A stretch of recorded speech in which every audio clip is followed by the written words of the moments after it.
Front and Center. Front and Center. A focus on important and significant developments affecting the lives of Filipinos, not only in the Philippines, but also those living and working around the world. Join us in Front and Center. Front and Center. Here on Radyo Pilipinas World Service. Welcome to Front and Center, where we focus on developments in the Philippines, legislation that provides policies and directions that strives to promote a better economy for the country, issues that concern the welfare and well-being of every Filipino. All of these and more will be Front and Center. And you can watch this program on our Facebook page, Radyo Pilipinas World Service, and you can hear this broadcast through our audio streaming on Evox PBS receiver app and also on shortwave broadcast through following frequencies: 12.020 megahertz, 15.640 megahertz, and 17.665 megahertz. And let's begin Front and Center here on Radyo Pilipinas World Service. Front and Center. Front and Center. Here on Radyo Pilipinas World Service. On a weekend at particularly 2 a.m. on Saturday, January 3, 2026, United States military has conducted large-scale military operation in the capital city of Caracas in Venezuela. The mission is to arrest Venezuelan President Nicolas Maduro. And that operation is spearheaded by the United States Army's elite force, the Delta Force. It carried out mission to capture the Venezuelan leader, Nicolas Maduro, and it said that the United States President Donald Trump green-lighted that operation. And after a few hours of military strike, the elite force of the U.S. Army was able to succeed in their mission to arrest Venezuelan leader, and his wife was arrested as well. And the couple were taken out of the country and flown to the United States, particularly in a jail facility in Brooklyn, New York.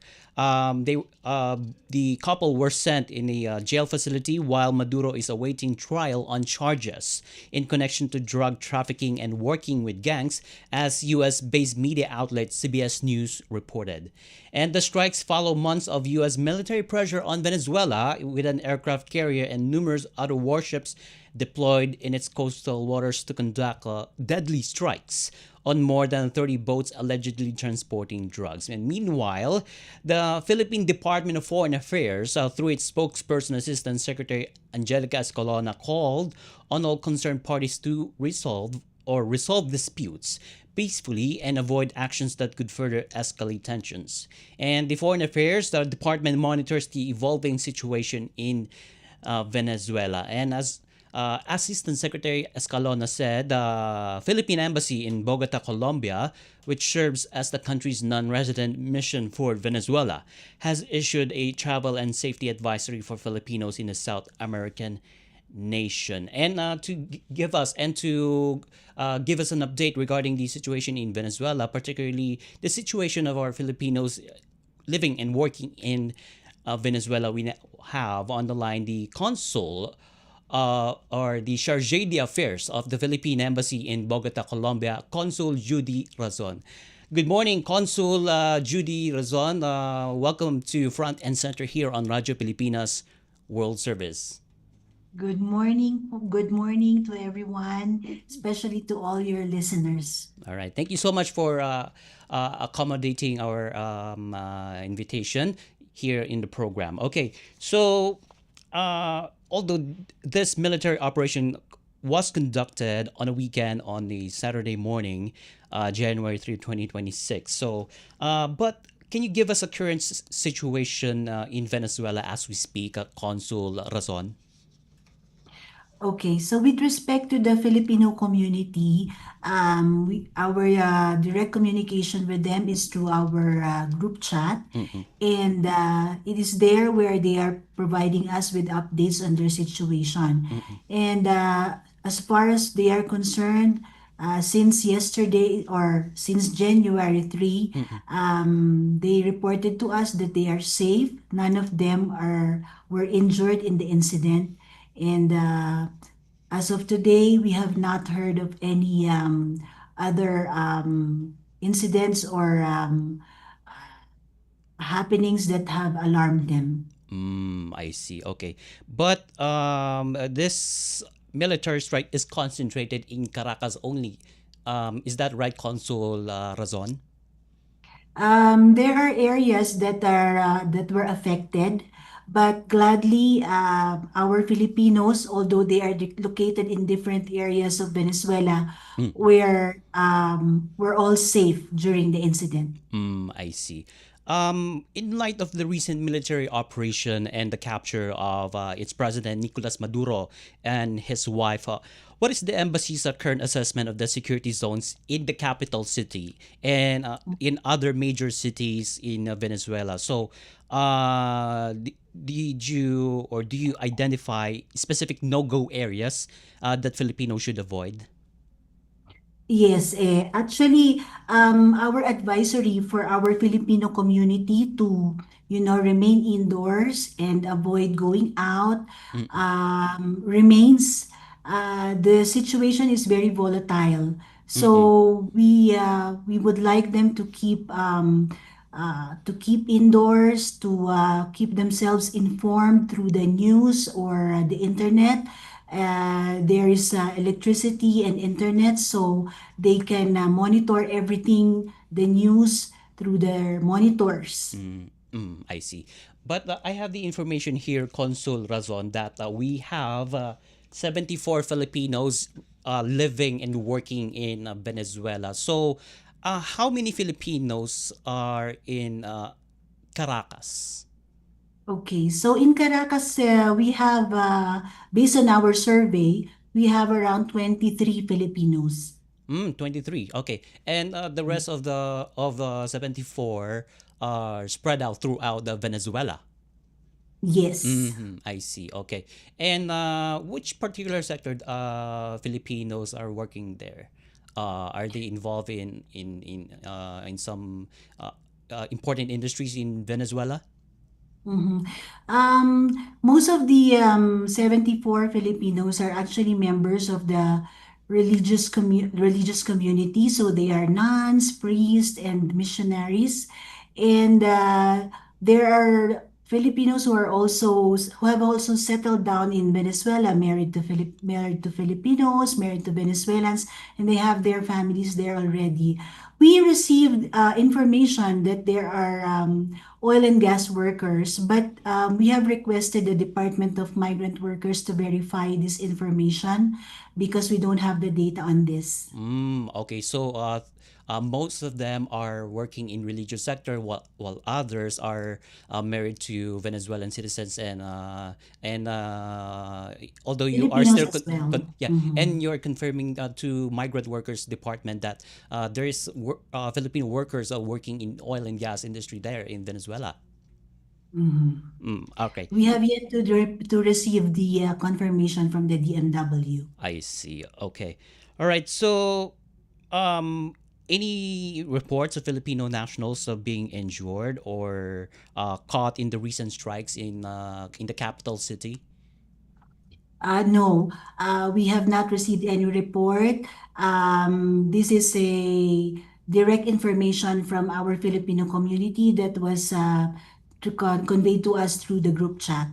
Oh, okay. So, meaning to say all of them are accounted for. Yes. Okay, great. Okay, that's good that our Filipinos there are unharmed and all accounted for. And aside from the Philcom, you mentioned about the group chat. And the official embassy Facebook page that they will need to coordinate to and to chat to. So, are there alternative emergency communication channels or local area coordinators assigned to different regions in Venezuela? In the case of the Philippine Embassy, we have our official Facebook account and we have our official email address. And I hope you don't mind if I say the email address and the contact details of the Absolutely, embassy. absolutely. So we have bogota.pe@dfa.gov.ph and our emergency number is +57 310 753 7926. They can also message us through our official Facebook Messenger. Okay, and we're gonna have to repeat that those numbers for the benefit of our listeners and their families here in the Philippines. Anyway, okay, so since the military attack in Caracas only concentrated on the capital, particularly in Port City, or I'm sorry, the port area, particularly and also in the presidential palace and some other military bases. Those areas were the U.S. has concentrated their attacks. So, having said that, Consul Razon, uh, does the Philippine embassy will consider a repatriation program for Filipinos who wish to leave Venezuela should situation go escalate? We actually have a standing contingency plan, and if the Mm. situation requires that we activate it, we will do so. And this will be implemented together with the Department of Foreign Affairs and our partner agencies. Okay, so there's a plan, but and that will apply if the situation there, in political situation in Venezuela, goes bad and might get worse in the next few days. As President Trump will has said that he expressed plans to take over the Venezuela as of now. Okay, but in terms of food supply and electricity supply in Venezuela, particularly in capital city, what's the situation there? Mm, we were informed by the Filipino community that they have electricity, they have internet. With respect to the food supplies, Mm-hmm. as of yesterday, we were informed that there are lines that are being implemented in supermarkets and groceries. So maybe for purposes of, not remaining calm and Mm-hmm. avoiding panic. So there are measures that are being undertaken. Okay. Just to make it clear, Consul Razon, so you mentioned about 23 Filipinos in Caracas. So those 23 are away from those areas being bombed by the U.S. military. According to them, they are safe. Especially during the incident, they were safe, and until now, they are safe in their areas and continue to monitor the situation to ensure their safety. Okay. So, meaning to say, their location is far away from those bomb sites. We cannot really say that they are far, but the Mm-mm. important thing is that they are very conscious about their safety. Mm-mm. They are staying indoors. Okay, that's good. And Filipinos should follow the advisory of the Philippine embassy there in Colombia. Anyway, so given the volatile situation there in Venezuela, does the embassy anticipate raising the crisis alert level for Venezuela in the coming days? We still have to continue monitoring. That is the most important task right now, to continue monitoring developments and to report them to the Department of Foreign Affairs. Okay, and yeah, the situation there is volatile, so the embassy will monitor the situation in Venezuela. As we know, Consul Razon, there is an interim president that took over in the Venezuelan government in absence of their president, which is Nicolas Maduro. Okay, so your message to our kababayans in Venezuela who are watching right now and their families here in the Philippines, Consul Razon, go ahead, please. Okay, thank you so much. To our Filipino community in Venezuela, please do not hesitate to contact us for any assistance that you may need. Our lines are open. Mm-mm. And to the families and relatives and loved ones of our kababayans in Venezuela, rest assured that the Philippine Embassy is ready to provide assistance together with the Department of Foreign Affairs and our partner agencies. Maraming salamat po. Okay, and thank you so much, Consul Judy Razon, the Charge d'Affaires of the Philippine Embassy in Bogota, Colombia, providing updates on the situation of Filipinos there in Venezuela. As a situation there in Venezuela is still volatile, despite the aftermath of the U.S. strikes in the capital city, Caracas, where President or Venezuelan President Nicolas Maduro and his wife were captured by U.S. Military forces. So we will be watching these developments as it continues to unfold there in that country. And we're not talking about the impact of that crisis on the in the energy sector. So we will be watching that as well. As we know, Venezuela is one of the oil producing countries in the world. So we will be watching this development as it unfolds. So, but before we go to some other topics here in the program, we will have a short break here on the program Front and Center on Radyo Pilipinas World Service. Stay tuned. Mabilis ang trivia, dagdag talino. Heto na ang Dagling Kaalaman. Alam mo ba, kumakain daw ng sarili ang ating utak araw-araw?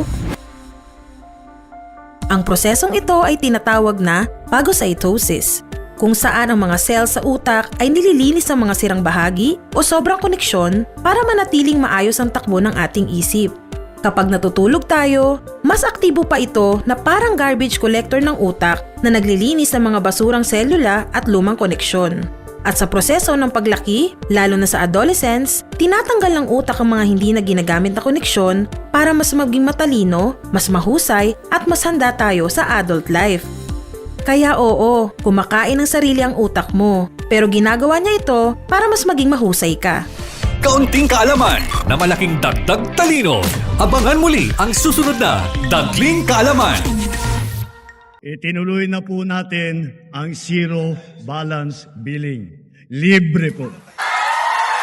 Ibig sabihin, ang serbisyo sa basic accommodation sa ating mga DOH na ospital, wala nang babayaran ang pasyente. Po, ang dami pong challenge, hindi po namin alam kung saan namin kukunin, ganon, nag-iisip kung paano namin mababayaran. Siyempre po, masayang-masaya, super saya po dahil na zero billing po kami. Opo, malaking ano po talaga, malaking tulong po. Mabilis lang din po. Bayad na ang bill ninyo. Uulitin ko, wala nang kailangan bayaran ng pasyente basta sa DOH Hospital dahil bayad na po ang bill ninyo. Naiyak ako kasi sobrang saya. Maraming salamat po, Mr. President Bongbong Marcos Jr. Hindi kami nagkamali ng taong ihinalal. Front and Center. Front and Center. Here on Radyo Pilipinas World Service. Welcome back to Front and Center here on Radyo Pilipinas World Service. Still with me, Jerome Toledo.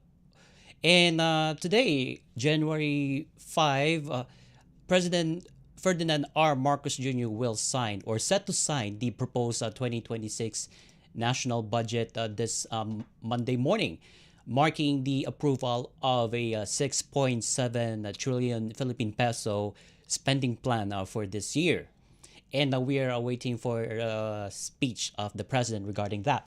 And the ceremonial signing of the General Appropriations Act or GAA will be held in Malacanang Palace with key leaders of Congress expected to witness the event. So among those invited in that signing are President or Senate President Vicente Soto III, House Speaker Boji D. III, and several senators and representatives who took part in the budget's passage. And we are anticipating as well the presence of secretaries or cabinet secretaries of the executive department regarding that signing of this year's budget.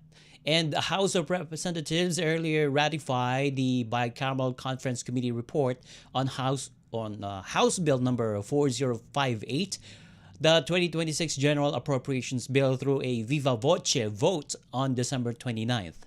Under the proposed measure, the government will operate on a 6.7 trillion peso budget in 2026.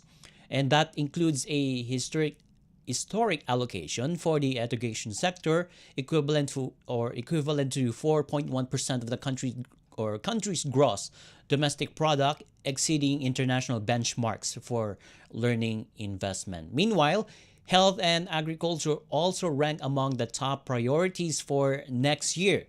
Lawmakers realign funds to boost these sectors, drawing adjustment from the proposed budget of the Department of Public Works and Highways, particularly after concerns were raised over certain flood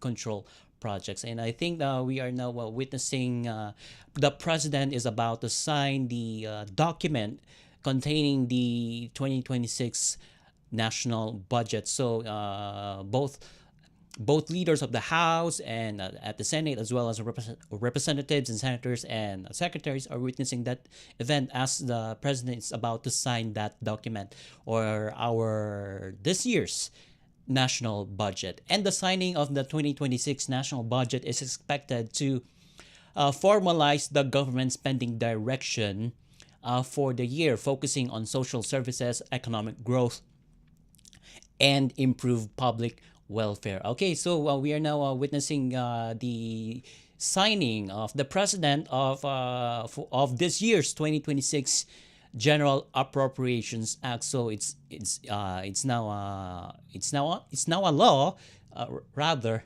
Okay, and we can see now that our House leadership and the Senate, as well as our representatives and senators, are clapping, and they're very joyous and at the same time excited for the signing of the budget bill for this year. So, okay, so again, health and agriculture will be among the top priorities for next year. And at the same time, lawmakers realigned the funds to boost these sectors. So they did that during the deliberations of the budget, particularly in the last 2 weeks. And just a bit of a trivia that the budget was expected to be signed by year's end, but it has major delays, or it met with delays as I think there was a fire at the Senate. So our senators keep adjusting on the schedule of a calendar on the deliberation of the budget. Okay, so we are now. So let's hear now the speech of the president, Ferdinand R. Marcos Jr., as he signed the 2026 national budget, or the General Appropriations Bill. Let's watch and listen.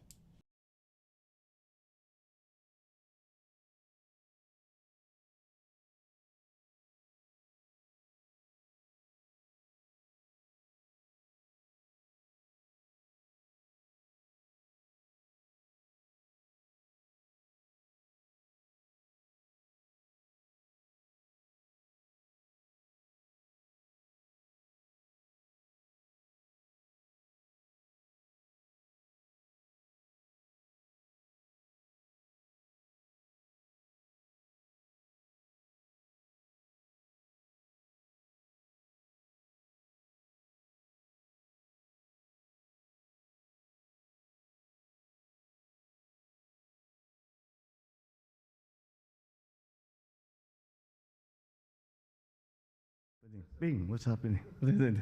So that's much appreciated. Of course, the House Speaker, Bojidi, the honorable members of the House of Representatives, Budget and Management Acting Secretary Rolando Toledo, the members of the cabinet who, although attempted to have a Christmas and New Year's holiday, were all on tenterhooks to see what the budget would actually come out as. That is how important the work that you have just done is. My fellow workers in government, distinguished guests, ladies and gentlemen, good morning. The year 2025 tested our nation on many fronts. We experienced climate-related disruptions, earthquakes, economic uncertainty, and the exposure of widespread corruption within our system. These challenges are painful, but they also made one thing clear: real change could no longer wait.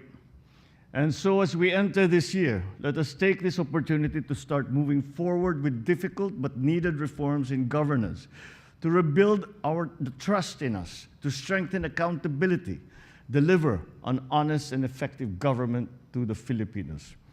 We are at a critical juncture in the implementation of this administration's medium-term development plan, and on the cusp of sweeping reforms in politics and in governance. The 2026 General Appropriations Act is a vital component in all of these. With the signing of Republic Act number 12314, or the General Appropriations Act of Fiscal Year 2026, we are committing to implement a budget that serves the people. Totaling 6.793 trillion pesos, the national budget is aligned with our medium and long-term development plans and vision, reflecting our investment in the Filipino. We thank all members of Congress for the principled exercise of its power, of the purse, and for the meaningful reforms undertaken to widen participation, to strengthen accountability throughout the budget authorization process. And yet, the passage of the national budget is only the beginning, because today we commence with the most difficult task: to ensure the proper execution and instituting true accountability. The 2026 national budget shall sustain our momentum in education reform, in health protection, in food security, in social security, and in job creation. Education receives the highest allocation, amounting to over 1.34 trillion pesos. This shall support the creation of teaching, non-teaching plantilla positions in public schools and the promotion or reclassification of our teachers to ensure quality teaching and learning. This shall also fund the construction of classrooms nationwide. The 2026 GAA also has the largest health sector budget ever in the history of our country, 448.125 billion pesos, supporting our goal of promoting access to universal health care. This will ensure that quality and affordable health care is available to every Filipino.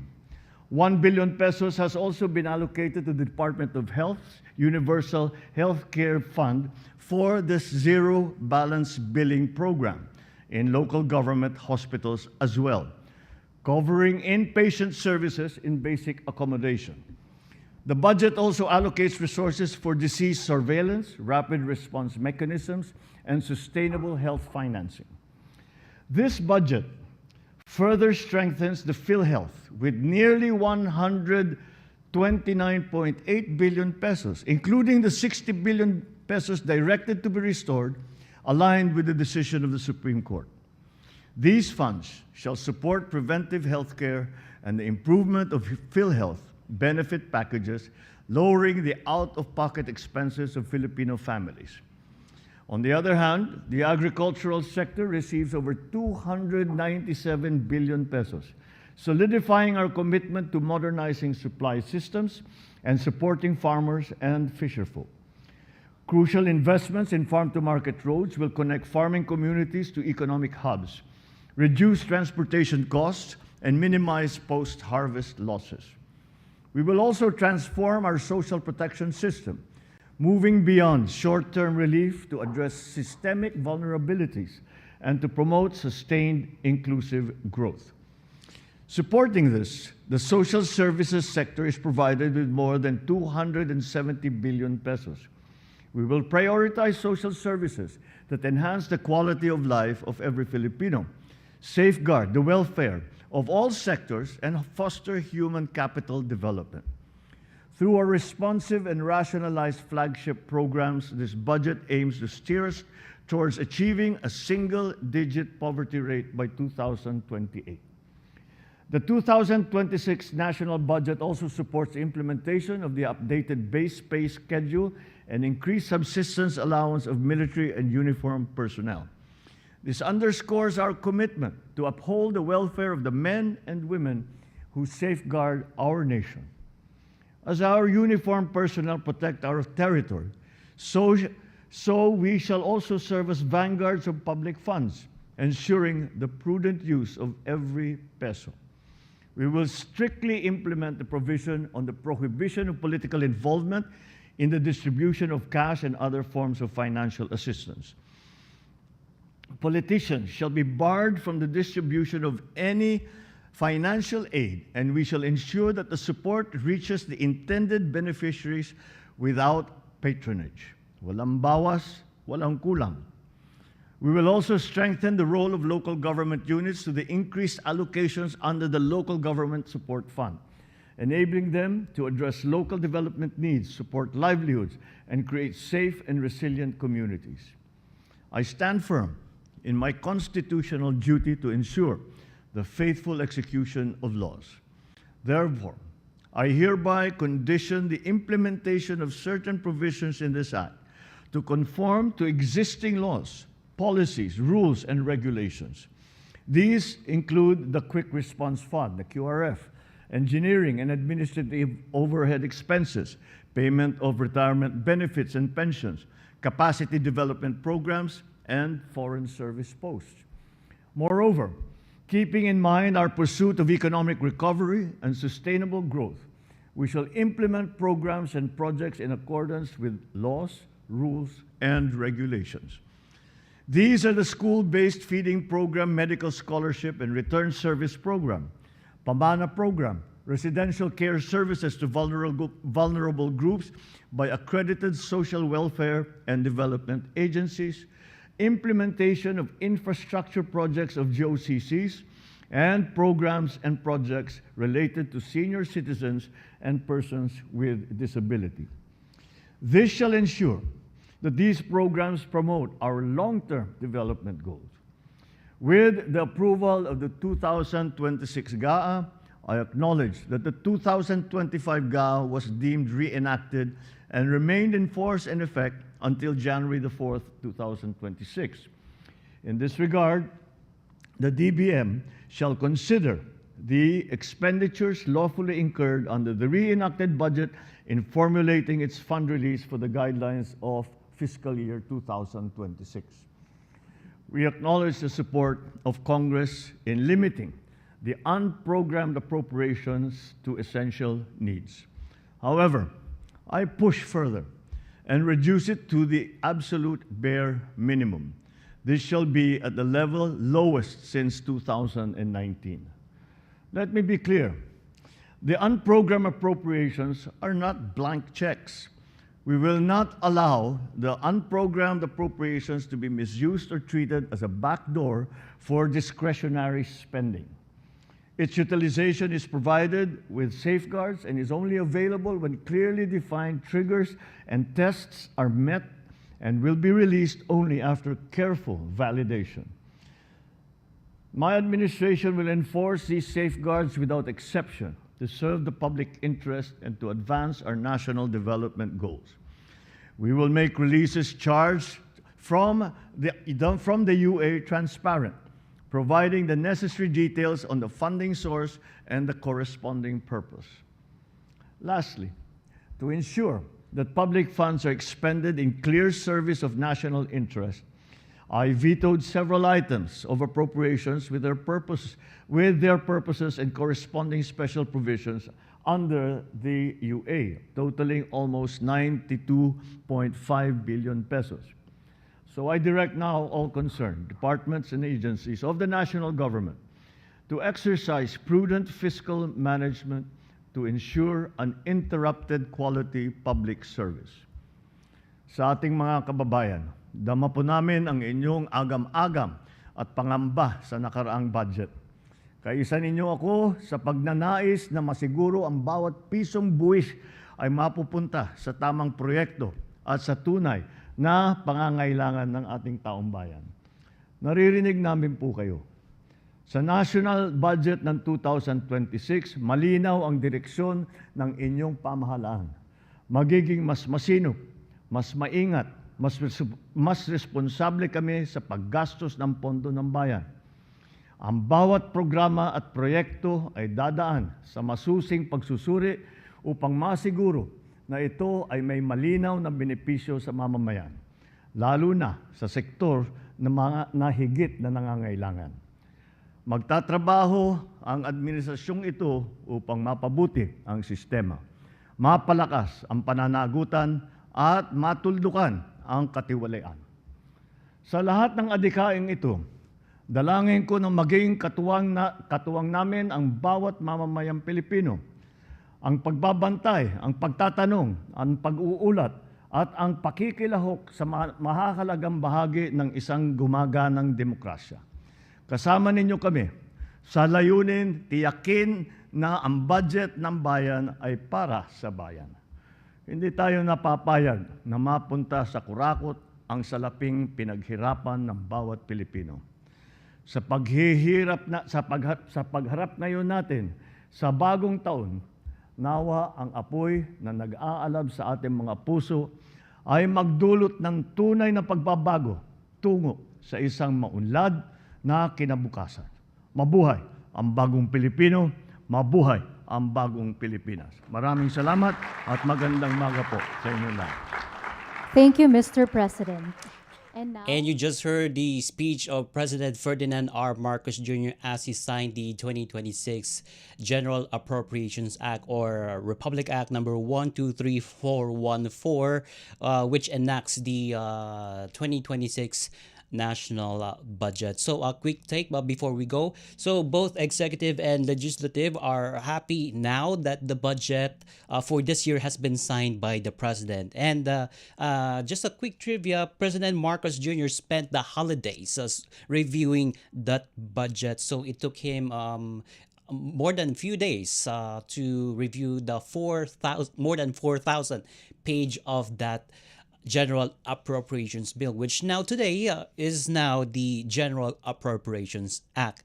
And he thanked the Congress for deliberating the budget. So as we know, Congress, both House of Representatives and Senate, work hard and overnight to review the budget for this year. And for the just a quick lineup of the budget here, education sector received the most number of the budget, amounting to 1.34 trillion pesos, and as it ensures that education will be on top quality. Meanwhile, the health sector received a 1.285 trillion pesos and also 1 billion pesos, that's for the zero balance billing program, and also 129 billion pesos for the PhilHealth budget. And also the agriculture sector received 297 billion pesos. And the president also mentioned about the subsistence pay on uniformed personnel and under the GAA, or the General Appropriations Act. And also President Marcos reiterated that politicians should be barred from participating on distributing social aid, such as the assistance to individuals in crisis situation, or AICS, and some other social programs. And also, the president mentioned about the conditional provisions under the GAA, which is the QRF fund, school-based feeding program, implementation of infrastructure programs of government-owned and controlled corporation, and also the unprogrammed appropriations. And he reiterated also, the president said that the unprogrammed appropriations must not be abuse, and at the same time, transparency will be observed upon release of the budget under the unprogrammed appropriation. And also he mentioned, the president mentioned about the provisions that was